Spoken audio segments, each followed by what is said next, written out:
Hello,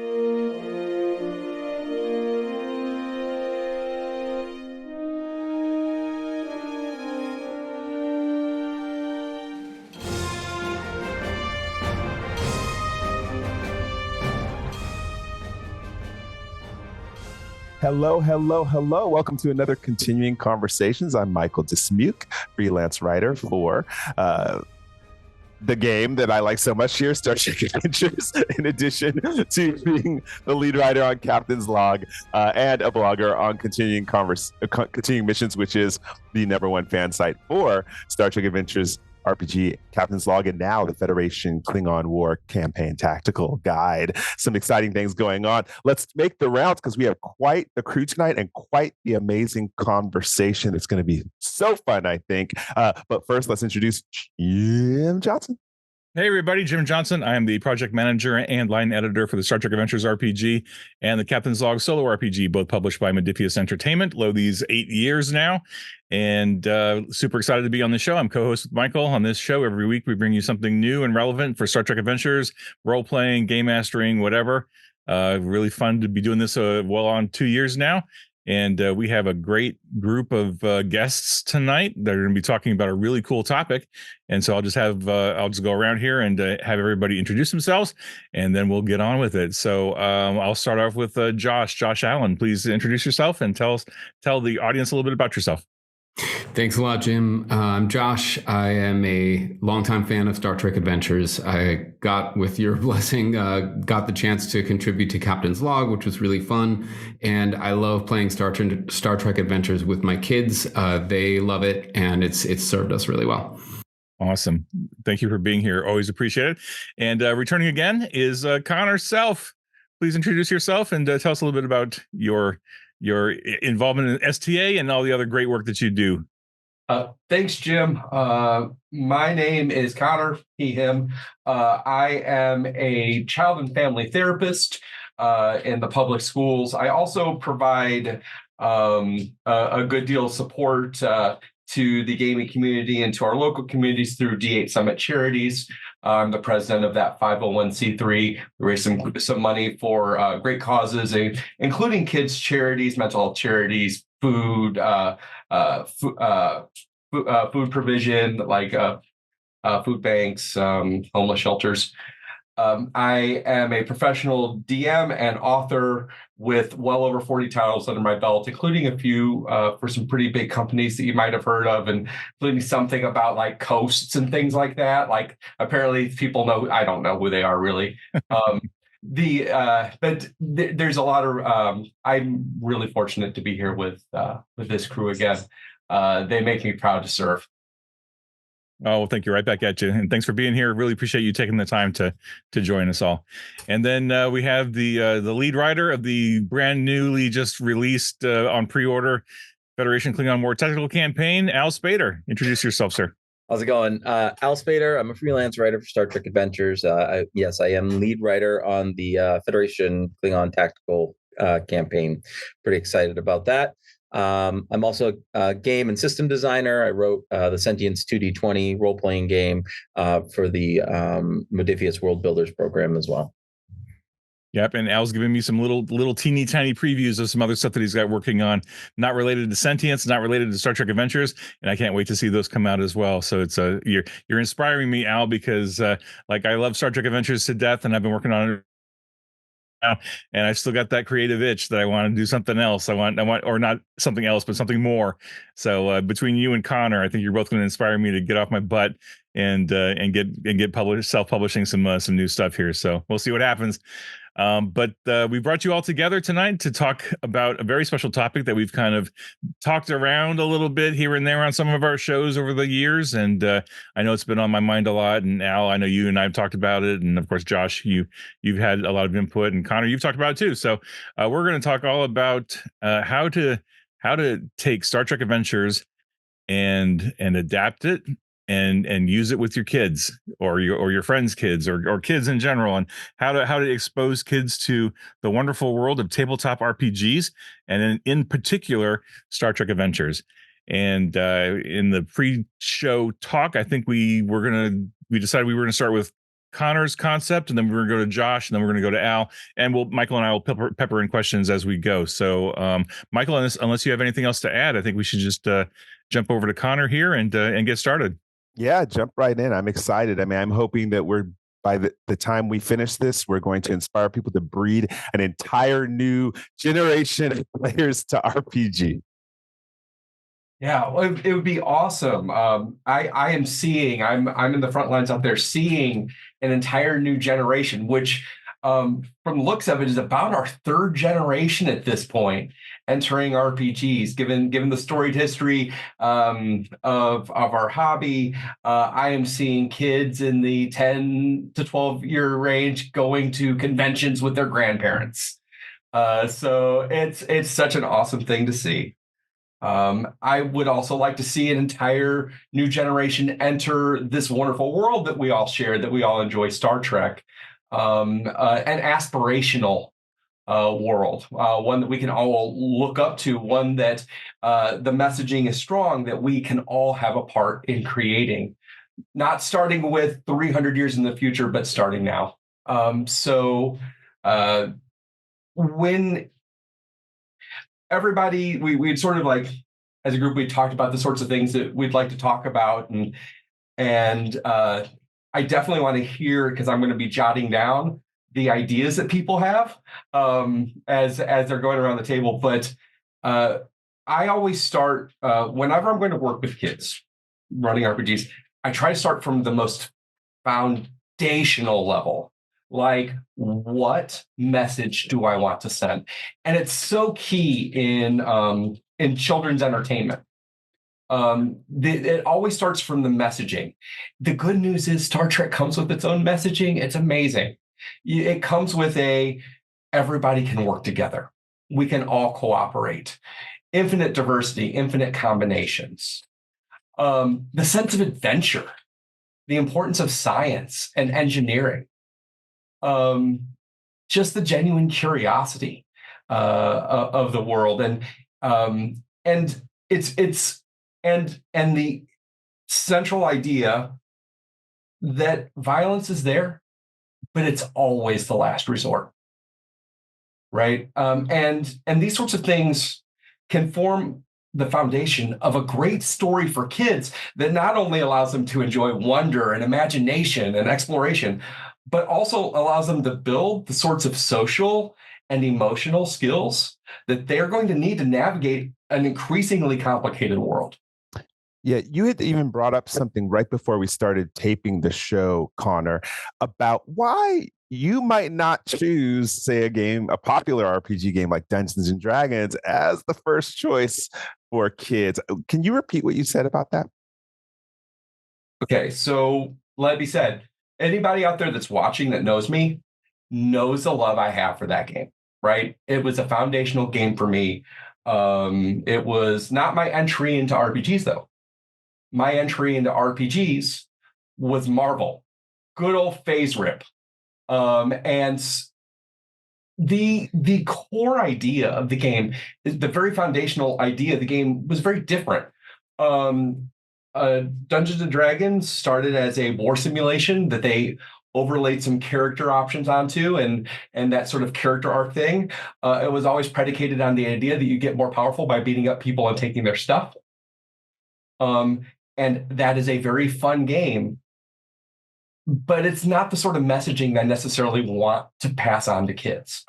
In the work that I do with kids teaching them games, I often try to start with games where nonviolent solutions are rewarded greatly.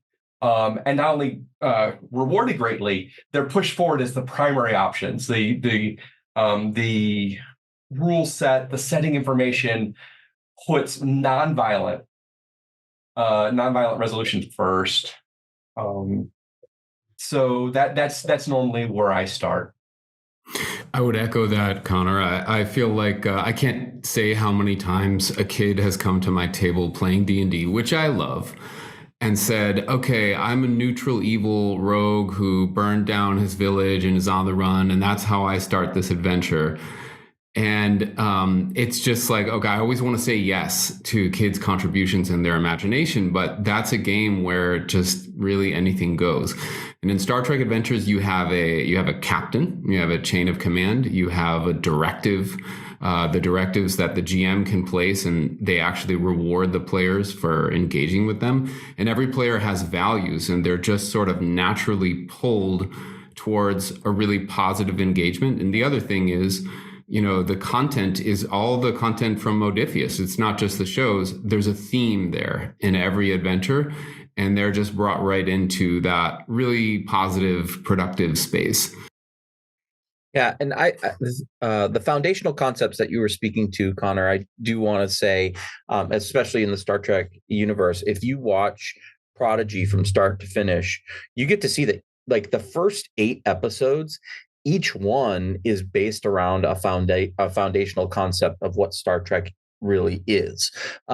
So if you want to get kids involved, those foundational ideas, you have a basis for them and something that you can reference as far as what that would look like with even just a crew of kids. So I really liked that idea that you were speaking to as far as why we would choose Star Trek Adventures as a kids role-playing game.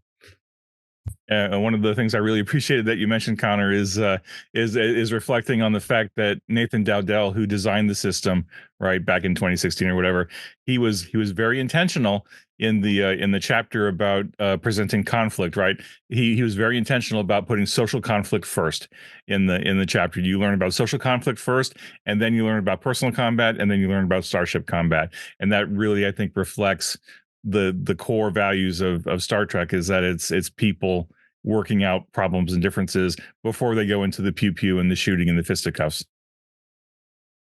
I love hearing all. Oh, go ahead, Josh. I just was going to echo what Jim said, and I have to say that something I really love about the system is that it makes social conflict as fun as starship combat or personal combat. You get to roll as many dice. You get to do as much damage. I actually like extended tasks for kids because it takes that combat feel and brings it into medicine, diplomacy, problem solving, whatever you want it to. I want to talk about that because I want everyone to kind of know how I met Josh and what kind of pulled me to, one, get him into my game playing on Discord, but also got him into doing Captain's Log. Josh was posting on social media the way he was teaching his kids to play. And me being a visual kinesthetic learner, I latched onto it like, whoa, I need this. Josh, can you talk to us a little bit about that? Because I think this is important when we're talking about inviting children to play RPG, some of the adaptation we might need to do for that.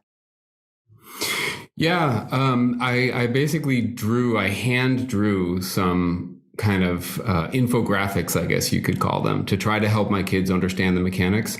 I had a situation where my son was really into Star Trek. He was watching it on his own. He wanted to play RPGs. I wanted to play RPGs with my sons. And I thought this game just looked amazing, but it was a little bit conceptual. So I tried to make some infographics about how to use momentum, how to buy dice, how to do damage, how to do, conceptual damage to the, positive and productive pieces of work that the characters have. And it ended up being really fun. I would print them out. I would put them down at the table when a certain mechanic came up. I would just dig it out, and the kids really got into it. Yeah, I mean, I'll even go as far to say that I saw pictures where you had a whiteboard up, I think it was, at your table. And you were, I was like, oh, I got to be part of this. Am I right? You had some sort of whiteboard up? I did. And for a while, I was actually renting out a room at the public library over in Orinda. And I would run the game in there, and I would actually write the traits on the whiteboard. Whenever they created an advantage, I would put it up on there or ask them to. And they really dug that. What a gift. And again, that's one of the reasons why in Captain's Log, I called you and Jim called you to get those flow charts started so that we can become more visual, But again, between what you all said about the teaching of values and why you might select Star Trek Adventures as a game or a less D&D kind of game, I think that's really important for introducing, children, young ones, teenagers to the game. Other insights that you learned in getting them prepped for the game. We're talking about session 0. This is not session 0 with adults. Maybe we can all talk about that session 0 with children and teens. So as a middle school teacher myself, I've run a couple of D&D sessions for middle school level kids. And that session 0 is really important because at this age, middle school kids have a very tough time looking beyond what's right in front of them and focusing on themselves. Just developmentally, that's what's going on in their heads. So the session 0 is especially important if you are doing an ongoing game with a middle school group of kids, just because getting them to understand that each other person is a character that they're going to be working together with as a team is really, really important. So, if you work younger, like if you work at an elementary school level, or my kids are in kindergarten, and I'm starting to teach them, session 0s aren't going to be quite as powerful because they don't hold on to that quite as long. But certainly once you get to that middle, young middle, 5th grade up through 8th grade, and even through high school, session 0s become even more important.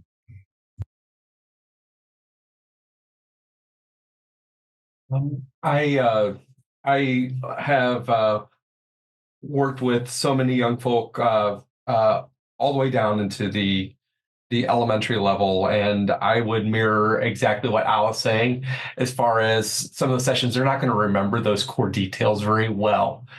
But sort of a parallel to the saying, they won't ever actually remember what you said to them, but they will remember how you made them feel. They might not remember everything that was said at a session 0, but they will understand the feeling behind it. And so I in session 0s with kids, I often try to focus on okay, what are we here for? We're here to be heroes. What sorts of things are we going to do? We're going to use science and math and art, and we're going to solve problems. Are we going to shoot people, or are we going to talk first? We're always going to talk first, and we go through those feelings, and say, because that's what heroes do, right? Get them pumped up into the role of being the hero, being the protagonist in the story. And then from there, it's not super hard to say, here's what we'll do if we feel like we need to rein it back in. Okay, like if I think we're maybe losing target, I'll say we'll take breaks. Always take breaks with kids. Do it with adults too, but do it with kids more. Have a hand signal. If I put up a hand signal, that means that we stop talking and we talk a little bit about what's going on, and then we can keep playing. That sort of thing. If you set that up in a session 0 and keep it to like 10 or 15 minutes for even the youngest kids, you're going to do pretty good. Older kids, you're going to want longer though, because you're going to need to navigate some more complicated scenarios with your middle school and high school age kiddos.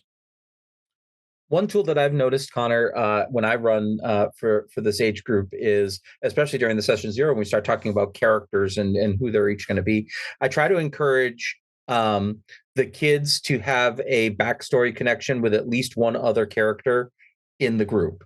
So this unites them in a way so that they understand that there are other people that are part of this story, and it's not just about themselves.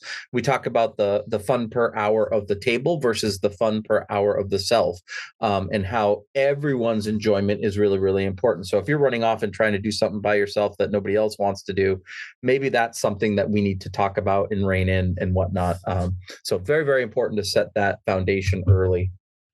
Yeah, the fate system of character creation, where the core idea, the core principle of your character self isn't your stats, it's your relationship with the others at the table. I love that, Al. It's interesting, Connor, you just said the core principle of your character, yourself. Something that I love about Session 0 with Star Trek Adventures and Kids is that It's actually goes back to what you said at the beginning, Connor, that Star Trek as a universe is not just 300 years in the future, it's now. With the Earth as part of the setting, you can literally play yourself in Star Trek Adventures. You can imagine yourself living as a 22nd, 23rd, 24th century human who enters Starfleet. If you're a kid and you say, well, I want to be a doctor when I grow up, or I want to be an engineer when I grow up, you get to actually play through that in this game, which is pretty something. This is all great insight. So I'm curious. I have a question. I'm a little worried that it might be too tactical for where we are right now in the conversation, but I'll throw it out there and you guys can decide to table it and talk about it later. But I'm curious, given that all three of you have had experience running the game specifically for kids, I'm curious, like from a practical standpoint, are you coming in with pre-generated characters? Are you using the creation and play method? Or are you having them walk through the life path? Because I think about my 8-year-old, and he's really good at focusing on things that interest him. But to expect him to sit around a table for upwards of an hour going through the life path, he's not going to care about that. He wants to go be creative and get cracking on with the story, right? So I'm just curious, like, how are you setting up that session 0 and getting the kids, into the game? I think that, like you said, it does vary by age, right? If we're younger into the elementary school level, I think that pre-gens are really, really important, especially if it's pre-gens that the kids already know.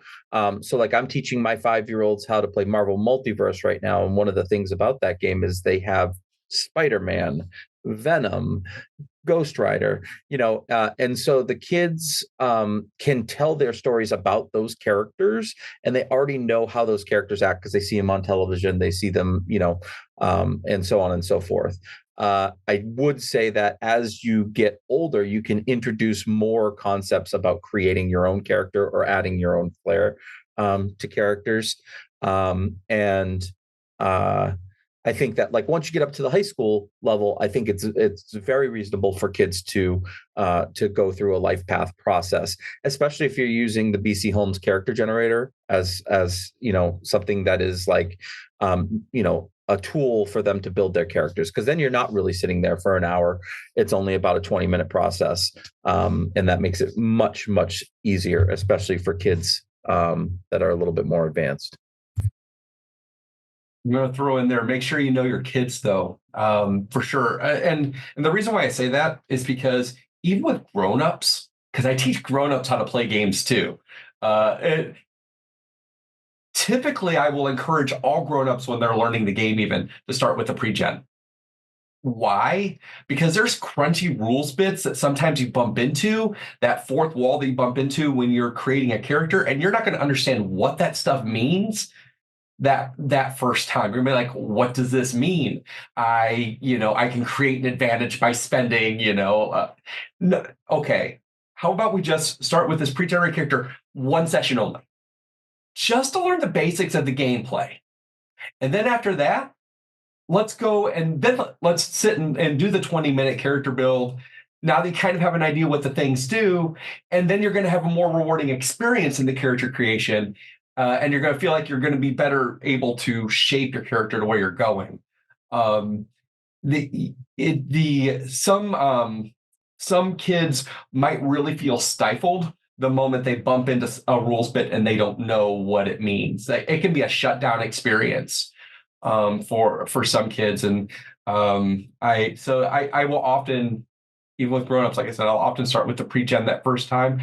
For your little kids, like Al's saying, I might stick with pre-gens with people that they know, because that might be easier. One thing I do, Jim, so full transparency, I just leave talents off the table the first time. I just don't bother with those. Yeah. But the fun part is there's a bunch of things in Star Trek Adventures that might be chosen from a list in another game, but that are just free-form text in Star Trek Adventures, and they actually have mechanical benefits. So the focuses and the values we have so much fun coming up with those. And it's really like, especially if they have played D&D, because I know a lot of the kids that play at my table have gotten interested in D&D, and then they come try this game, and here they get to just make stuff up. It's really cool. Although I do sort of fall back on the creation and play. They usually get through a few focuses, a few values, and then they're kind of stuck, and they're like, well, I don't know what other values to write down. So I say, no problem. It's actually in the rules that you can wait. And, just in time, you can say, oh, yeah, I did have a focus in microbiology or whatever it is. And they can just throw it in at the last minute. That's awesome. Awesome insights. And I think with the values too, I think if you're a game master, and maybe y'all can comment on this too. I think somewhere in my career as a game master, I learned that it was really important to be a very, very active listener and to listen to what your players are saying, even if they may not realize what they're saying.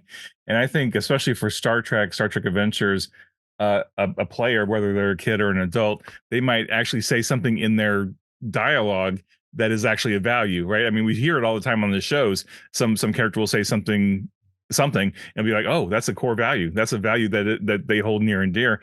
And that might be an opportunity to say, oh, you know what? If you don't know all your values, that's cool. Just, leave it blank and we'll get to it. And then as they're going through and role playing and telling the story, they might say something and you could pause there and say, hey, by the way, you just said this. That would make a great value if you want to add it. So great insights. So I did have a follow-on question, and then I'll turn it over to Michael or whoever else wants to continue talking.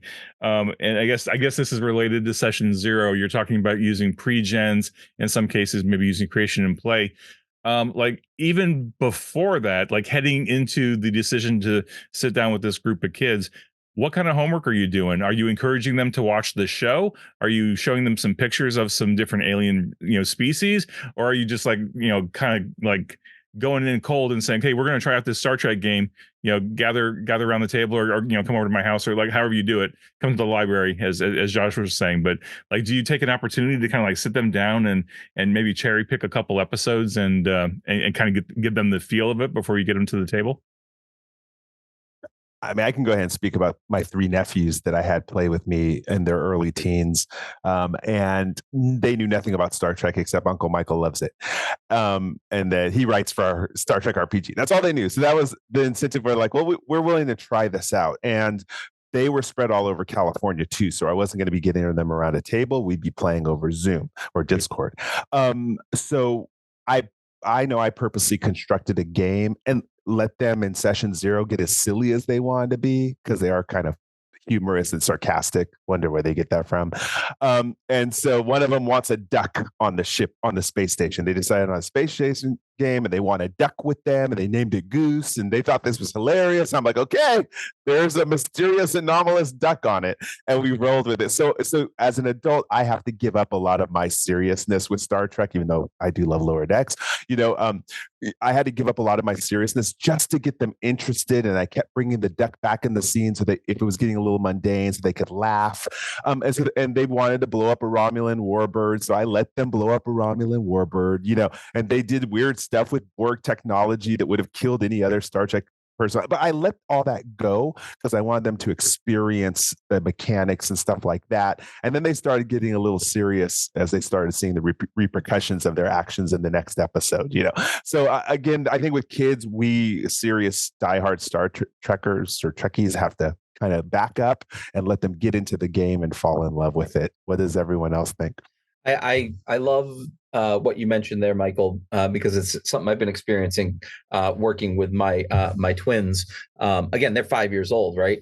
And it's really all about telling the story, telling what they're doing, telling their actions, and then seeing if there might be some type of rule that helps support what that action is that they wish to do, right? There are, on the character sheet, for Star Trek Adventures, there's a lot of different things that you can do. Some have values attached to them. Some of them are just words. But if you coach the kids to tell a story and then let you, the GM, figure out if there's a rule that coincides with the story they're trying to tell, to put it into play. So I like that a lot. And I think it's super duper important because kids can be very descriptive about what a character does. And that's the most important thing. Jim, you were asking about homework, and I try not to assign homework to the kids. I really want to like have it just be totally fun for them.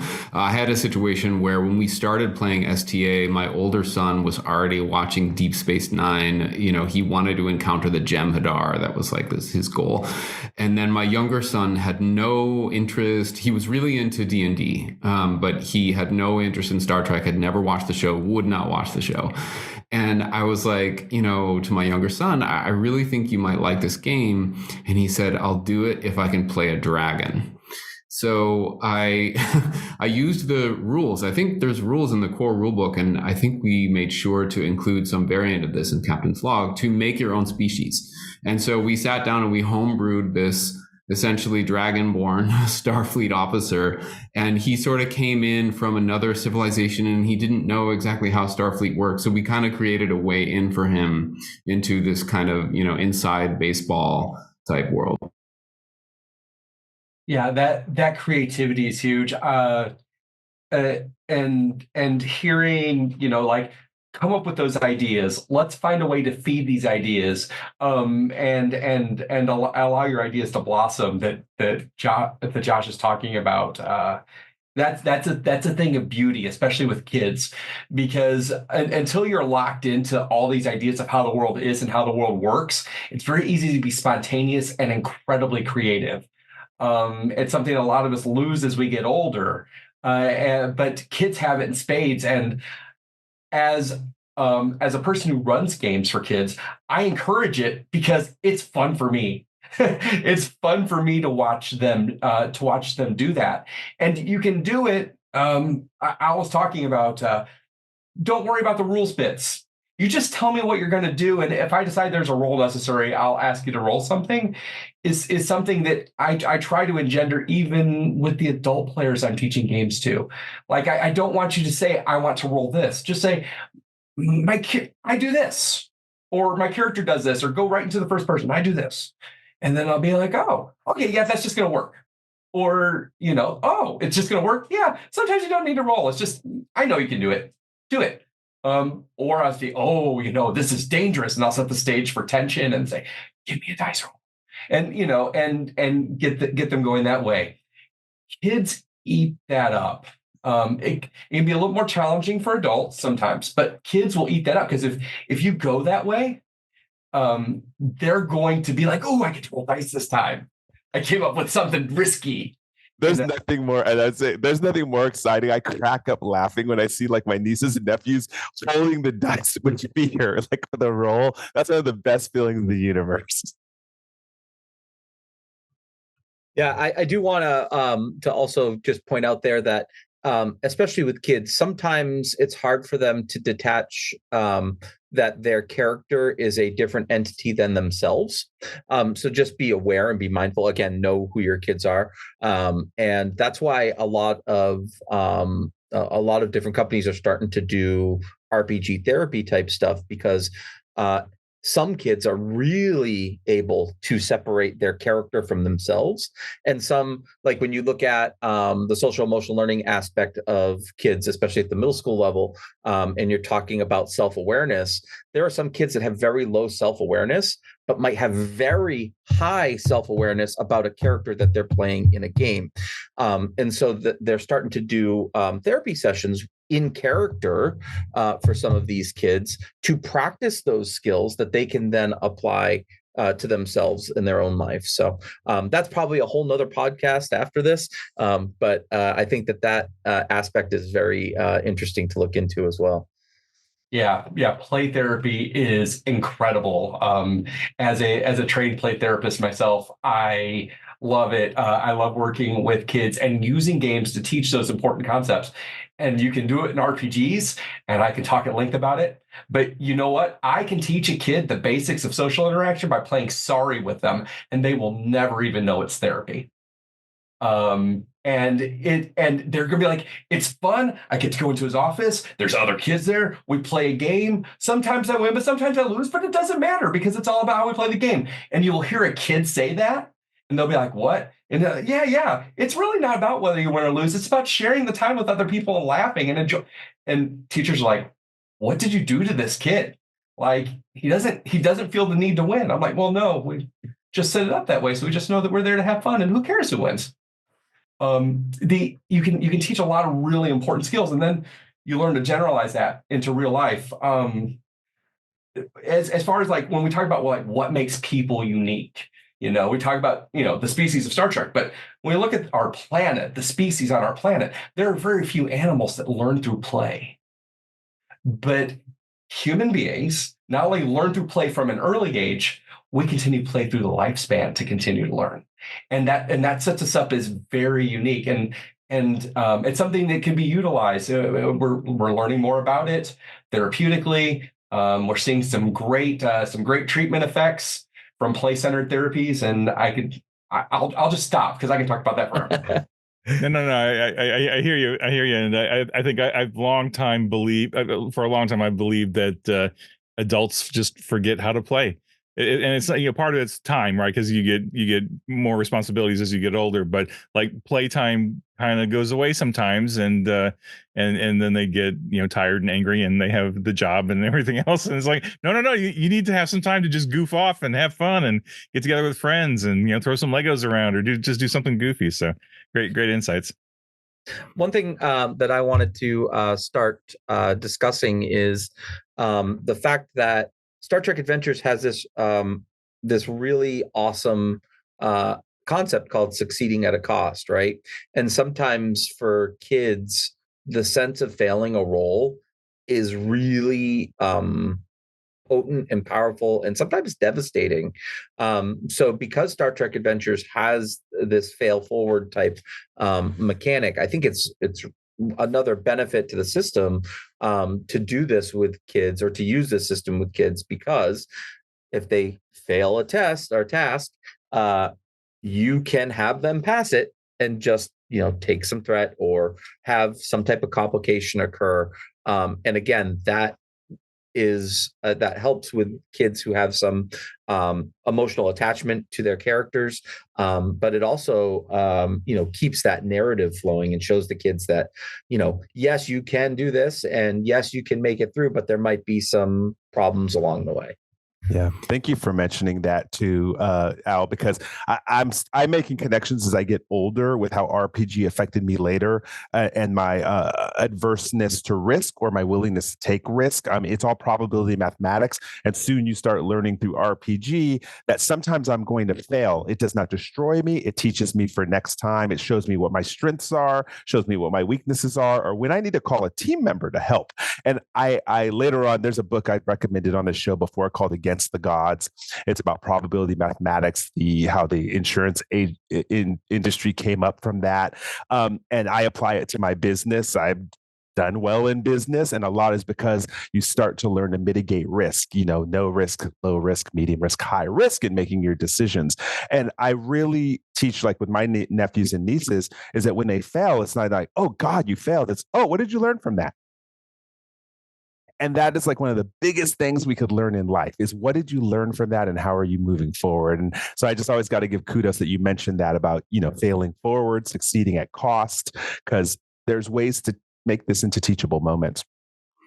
Not to mention that the game comes with ways that you can almost guarantee success. I mean, so many times in Star Trek Adventures, if you just make the right spends, you can make something happen. You can make it so. That's one of the moves.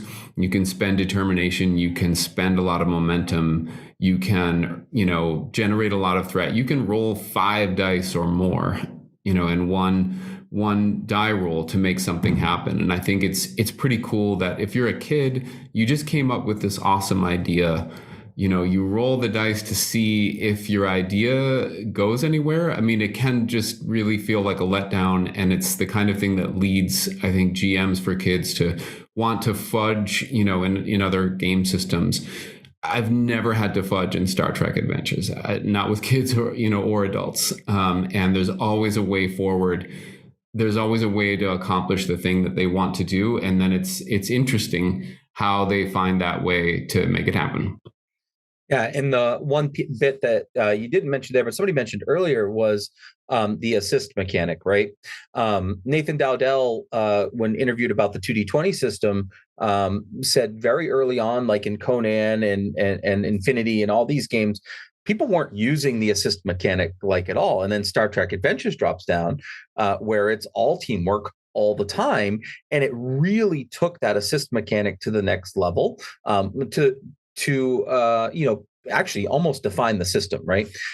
So also a very really important thing to teach kids, that like you might not be best friends, but you have to work together and trust each other's skills. And so the assist mechanic can help show what that does in a story.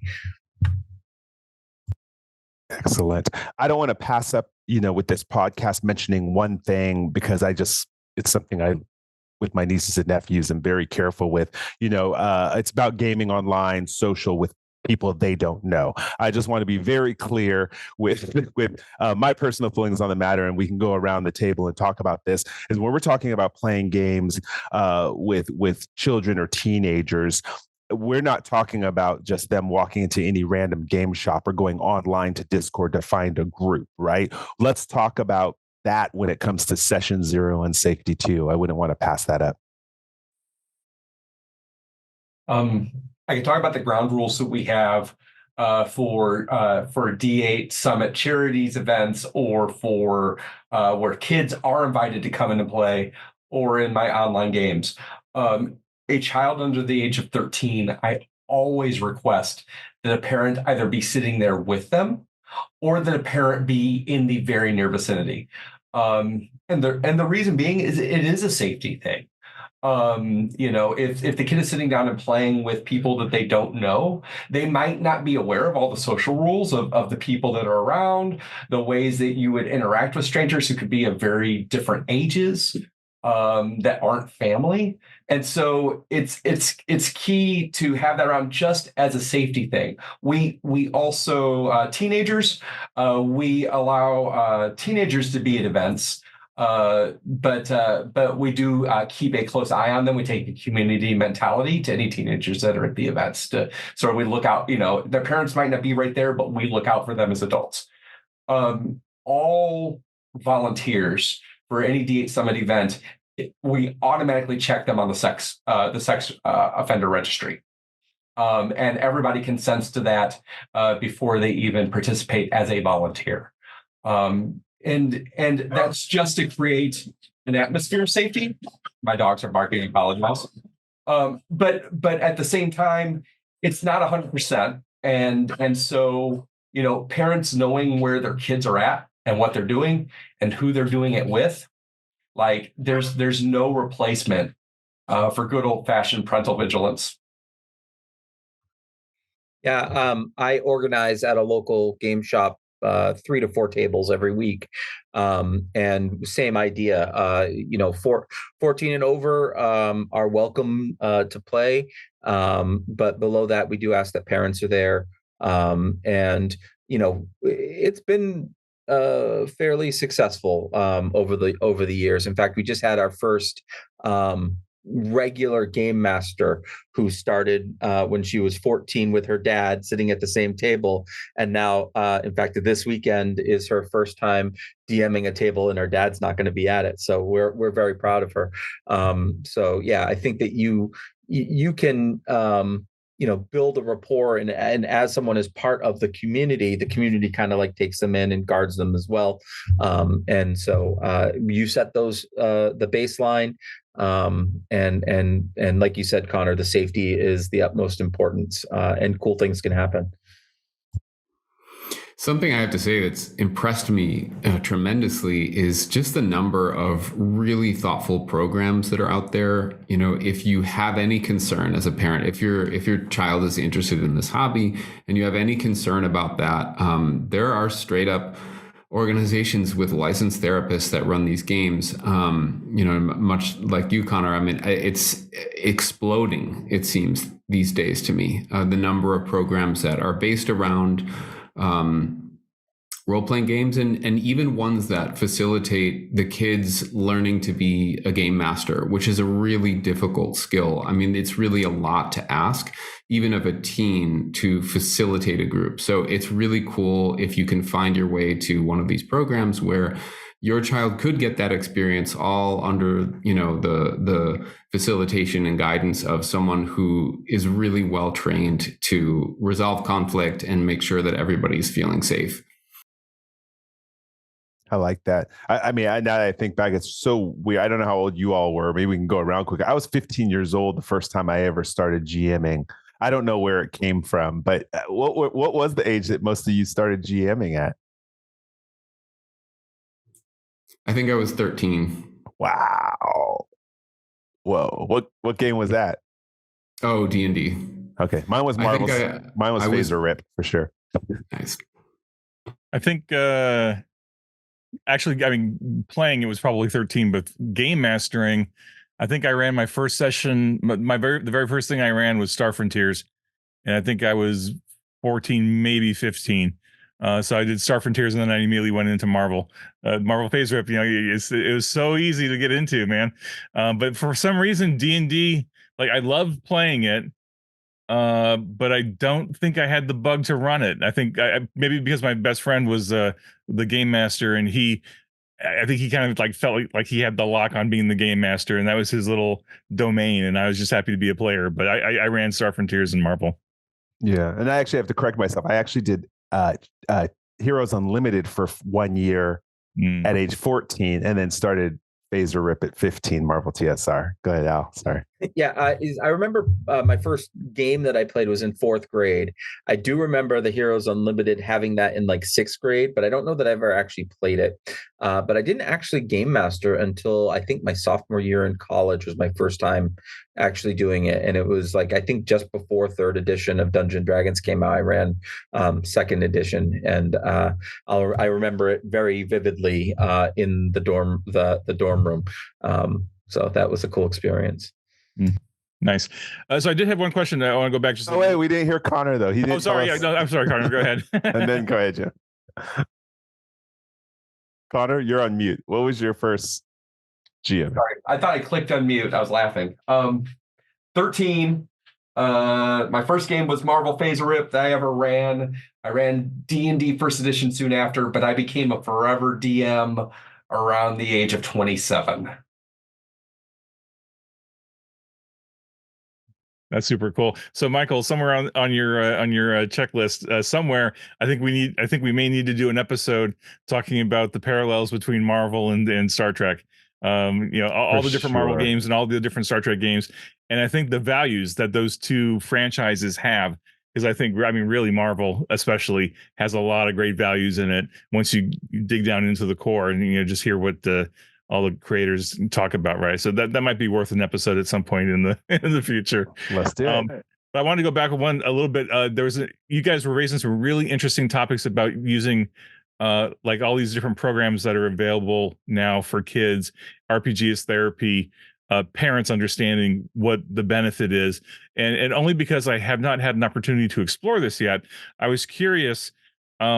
What does that conversation with parents look like before they, drop them off to do this thing? Like, clearly, this is not a babysitting kind of situation. It's not like a aftercare after school. They're going to go play and they're going to be kind of like supervised. There's more intentionality behind this. So I was just curious, like, what does that conversation with the parents look like? Cricket. No, it's talking to the parents oftentimes is harder than talking to the kids, if that makes any sense. And the reasons why kids want to play the games are going to be very different from the reasons why a parent wants their kid to play the game. So the first thing that I would do is I would invert it. I would invert the situation. We know that kids are there because they want to play, so let's do a session 0. If a parent comes in and they're interested, I'm going to stop talking and I'm going to say, hey, why do you want your kid to play these games? And I'm just going to listen to what they want. It could be, my kids express an interest and I want them to have fun. Or sometimes my kid has a hard time making friends and they might be able to make friends doing this. Or, it's the first time I've ever seen my kid passionate about reading a book. And then let them express why they want their kids to play these games. And then I'll say, well, yeah, let me tell you a little bit about the sorts of benefits that this game can provide for that. And if there's even the smallest hint that they're like, I was just interested in teaching my kids something that maybe I'd want to do with them, I'd be like, don't wait. Both of you hop on in. Let's go. I got another seat for you. But I like to listen to parents first and let them tell me what they want their kids to get out of the game first. Because for that kid to continue playing in that game, the parent knowing that their kid is getting that is going to be important. I recall, and I'm going to embarrass myself real quick. I was a very young kid and my parents put me in a bowling league. And I love this bowling. Like, I was like 6 years old. I was like, this is great. I get to hang out with my friends. I get to bowl. I'm rolling these balls. We even got a trophy. Like, cool, I never had a trophy before. And then at the end, I got pulled out bowling.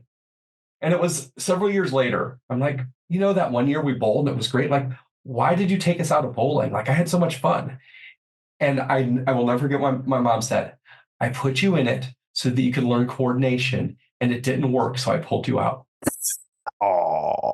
And but see, like, my perspective of what that was, why I was doing that, was very different from hers. And you can't just go in assuming that the kids want to have fun and the parents have them there because they want their kids to have fun. That's not always the case. And you have to obviously deliver the kid the fun, but you also need to make sure the kid's getting what the parents want the kids to get out of it too.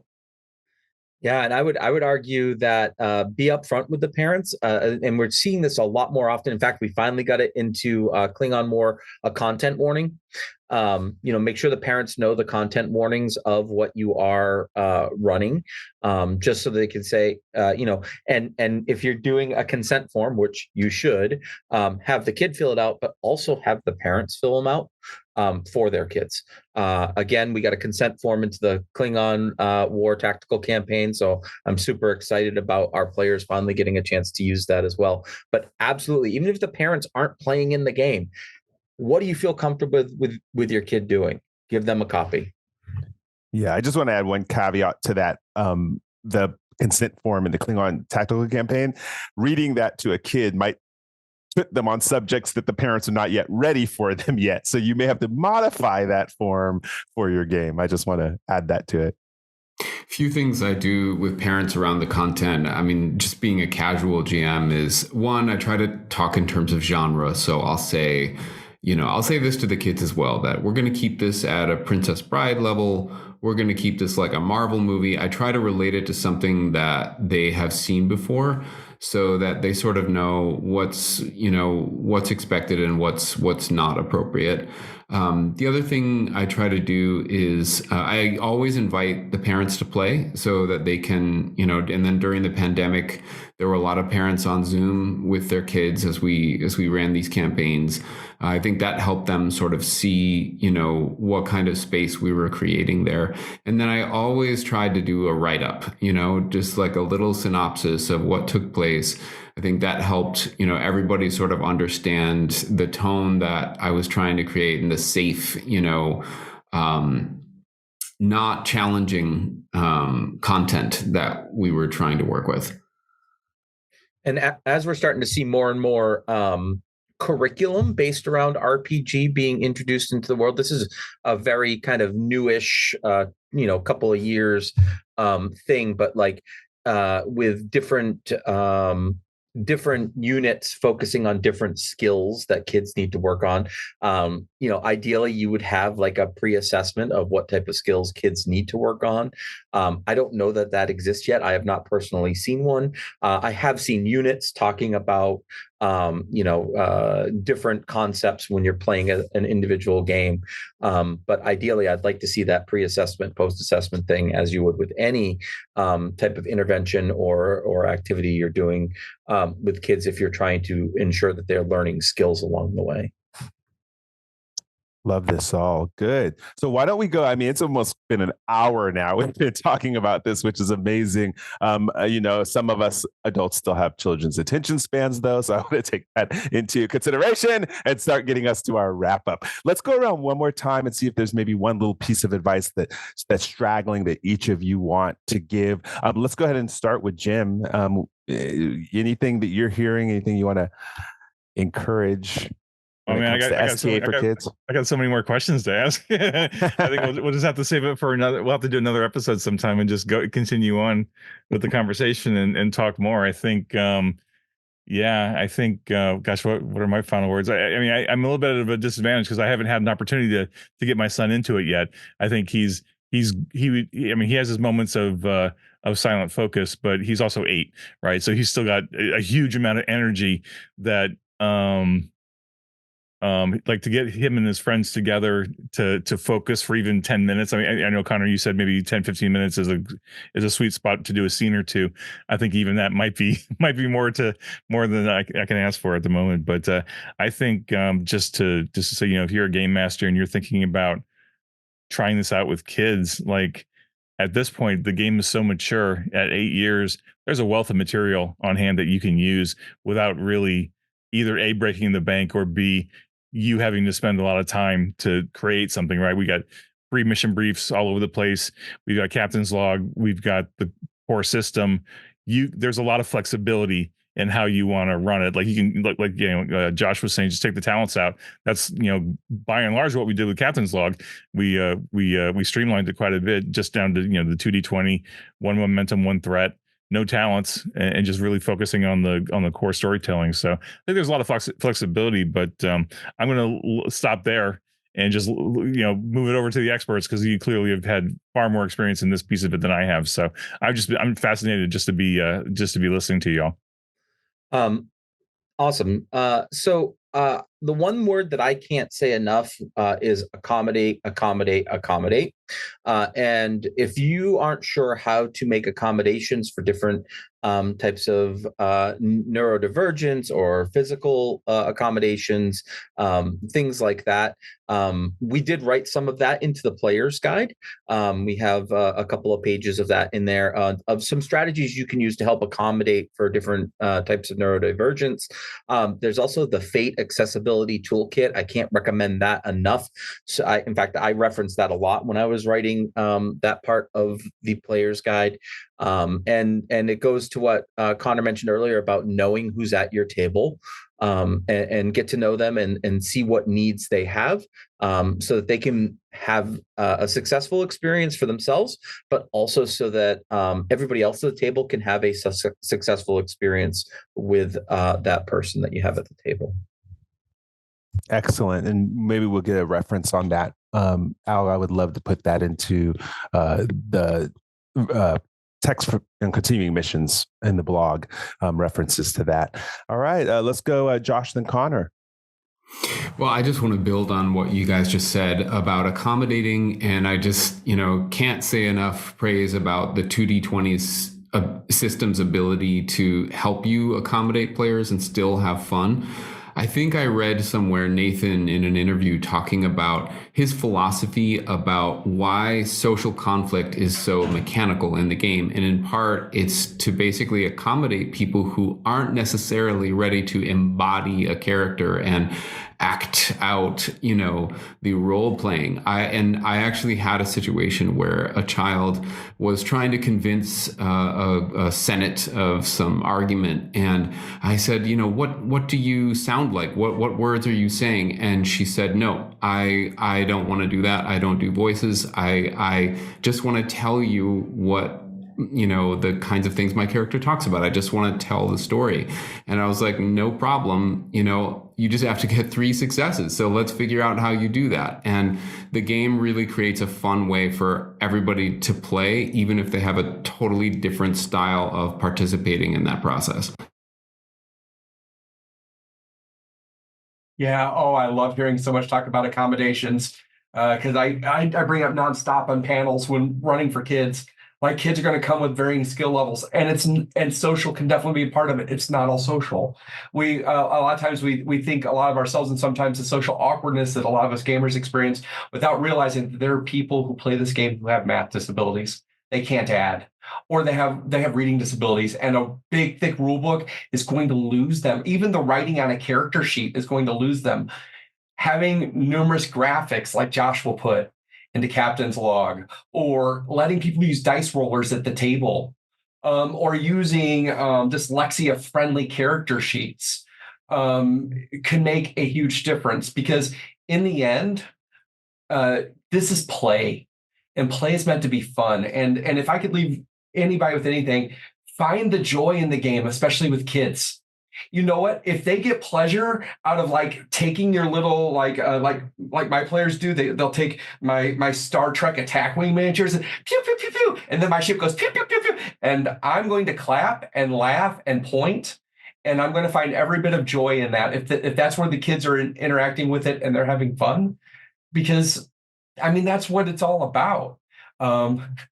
I played King of Tokyo the other day, and my kids were showing me their finishing moves for finishing the other kaiju. This is just a board game. It's not even an RPG. But they're like, my finishing moves look like this, and they're moving their bodies around. I'm like, yeah, let's do this. Yeah.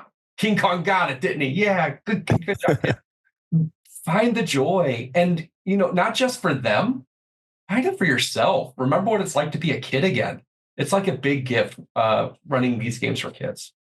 Excellent. Again, anyone who's watched the show know that one of the biggest things I do at my work and running the organizational development department is gamification. It's embedded in everything we do, from our, Candy Crush level learning all the way up to actual role plays when we're running classes, or our latest employee appreciation event, which was put on at some place called the Plex in San Jose, California, where people could play all kinds of games all day. It was built for neurodivergent. People could do a scavenger hunt. They could sing if they wanted to. They could play bubble soccer. They could do Jenga. They could go sit in the corner, play pool. They could go do trivia. It was all playing, and it was one of our highly rated events ever. People want to play. That's the fact of the matter. And the more we incorporate into life, the more we free our brains and free ourselves. So it starts with kids. We can set a good example as adults who show them that we can have fun playing. It could be wholesome. It could be hopeful. And it's hopefully something that never stops. So let's go into gratitude. And we'll go around with our gratitude. I know we could talk about this more, and we probably will at another time, find another angle on it. My gratitude quickly is going to be to Nick Van Ash. He's one of my best friends. The man is 35 years older than me. And when I was 15 years old, he was best friends with my parents. He became my friend, and he would sit there and play Marvel RPG with me before I even had a group. It was just me and Nick, and then finally started inviting my friends. And to this day, we're great friends. He has kids that are now we're teaching to play, and they're in their early 20s. He lives in North Carolina now. So this is a shout out to you, Nick, for starting Phaser Rip with me, and just being such an influence on my life. He even got named in one of my modules, 8 Layers Deep. He was such a great villain. I put him in as a name there as a tribute to him. So thank you for that. Let's go to Al next to do your gratitude. So this is really a tool to build the next generation of gamers, the next generation of Trek fans as well. So my gratitude is going to be to everyone that fought so hard to get season 2 of Prodigy on the air and ready to go and accepted by Netflix and all this fun stuff, because that is another entry level for our kids. And I'm excited, and I hope that someday we can get the license and do some work for it at some point. Oh, we hope. Okay, good. Connor? I'm going to throw some gratitude out to a dear friend of mine, Jim Berkey out there. He is an educator. Who, when I was in high school, sort of took me under his wing, played some RPGs with me, and more than the RPGs, helped me navigate some difficult times in my life in a way that ended up, I think I turned out pretty good. And I think I owe a fair amount of that to just his mentorship. You can learn an awful lot of things around the table. It's not always about the game. You can learn a lot about real life too. Isn't that true? That's a whole nother subject about social learning through gaming. Josh. My gratitude goes to my wife, Anna, because I actually wouldn't have gotten back into this hobby without her. I had kind of fallen away after my college years, and she started, thinking about it. She's a psychologist as well, and she was saying, I really think this would be good for the kids if you have any interest in this. And I was like, well, actually, I used to be obsessed with this, and I just haven't been, involved in it for over a decade. And I got drawn back in out of this desire to do something really creative and expansive with them. And I just fell back in love with it so hard. And I've had, some amazing memories of what my kids have created with this hobby. So I'm really grateful that she put me on that path. Yeah, aren't partners who encourage us to play wonderful partners. Mine too. That's wonderful. Let me see your shirt, by the way, Josh, too. Those who can't see it, I got to do a shout out. He has an awesome Constitution class schematic shirt, which I was digging the entire episode. All right, Jim, take us out with gratitude. Yeah, sure. I think, gosh, there's so much great stuff that you guys have mentioned. I think I'll echo, I think Connor a little bit and say I'm grateful to the role playing group I had for many, many years. We were all a bunch of, college nerds and getting together and playing. But, what was interesting is like we ranged in ages from like 23 to 15 because one of the players, his younger brother, joined us. And it was really fascinating. I think we played so much at the table. We were using the game to have fun, but we were also learning how to be, responsible. And we learned together as like leadership skills and time management and like practical life stuff. So like we were having fun playing Star Trek, but we were also, developing as people. And I didn't appreciate that at the time, but looking back, I can say, oh, wow, the foundations were all right there. And I have Star Trek to thank for that. So I think I need to thank everybody involved in the creation of Star Trek, starting with Gene Roddenberry on down. I mean, it's a huge list, right? It's 50 something years of Star Trek, and the values that have consistently been present in the franchise are really super important, even especially in this day and age. And I think if there are creative and interesting ways to take Star Trek Adventures and teach that to a new generation, I need to thank all the counselors, all the therapists, all the teachers and educators that are out there in the world doing this hard work, this hard, necessary work to get kids involved in things and teaching things that aren't just, go do some screen time and just, be quiet, right? You're actually trying to give them cool stuff to do, and you're feeding off their energy and their excitement and finding what they're passionate about and reflecting that and saying, this is okay, right? It's okay to be passionate and excited about having fun.